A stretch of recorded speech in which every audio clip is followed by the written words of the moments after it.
We're in chapter 4. Can you believe it?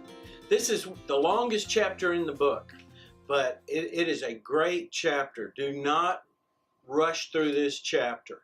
Now, there's a little quiz here. If I disagree with Eric Metaxas, who do you trust?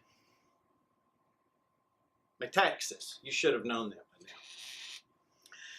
Venerating our heroes. Now, I want to talk to Eric just for a second. Eric, we live in Texas, and we don't use these big words, venerating. We don't know what that means. I got to go to the internet and look it up. You know what it means, Texans, fellow Texans? It means honoring or respecting or holding them up. So if I had written this, I'd have said chapter 4, holding our heroes up. Then you'd have thought I was robbing them. Somewhere in the last 50 years, we quit honoring our heroes. I don't know what did it.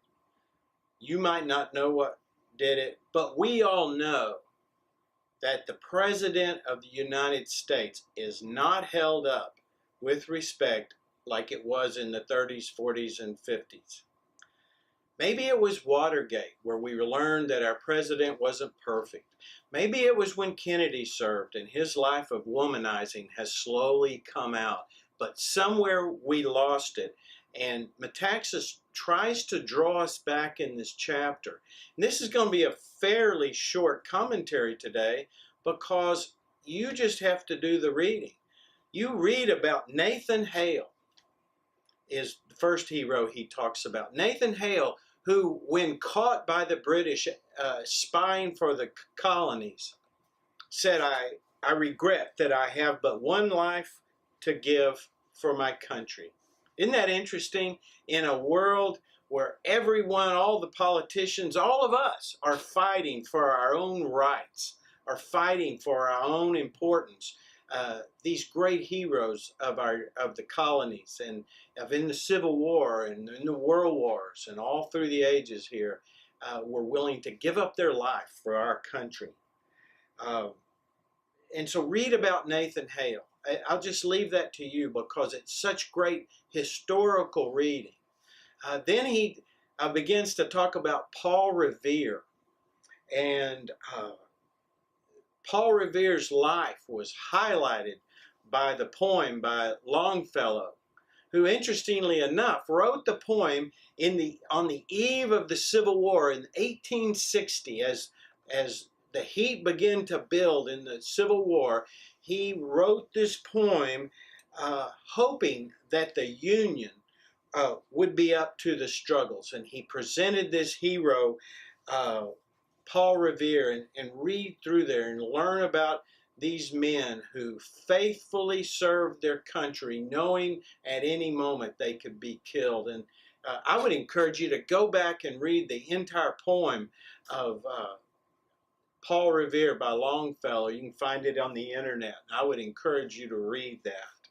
I want to highlight a couple of quotes here. On 146, Metaxas reminds us that Longfellow's poem asks us to think not merely of ourselves, but to think ourselves as part of something larger, as part of something noble and beautiful and good and true.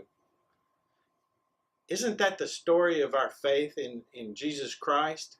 That we all have that sense that we're called by God to serve with each other in something greater than we are.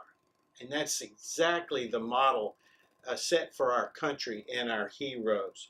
On page 147, Metaxas says, this is the proper role of the heroic, to call us higher than ourselves, to call us not to fight, to call us to fight not merely for what is ours, but for what should belong to everyone, for what is right. Longfellow's a poem here on 148. He says, Longfellow's poem and many other heroic works of art speak to the central issue, which is the same, whether we can keep the republic that has been a beacon of liberty and a promise to the future and to the world.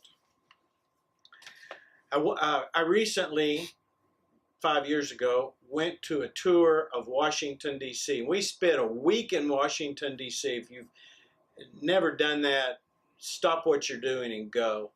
But many of you have gone, and so I go. And the question that kept dawning on me over and over again as I looked at these great monuments is the question, where is Washington now? George Washington. Where is Lincoln? Where are these heroes? And I fear that some of our great heroes are now working and earning money and putting themselves first. Maybe a potential Nathan Hale now works for Goldman Sachs. Or maybe the next Paul Revere is down at Exxon. And we need, more than anything in our country, a revival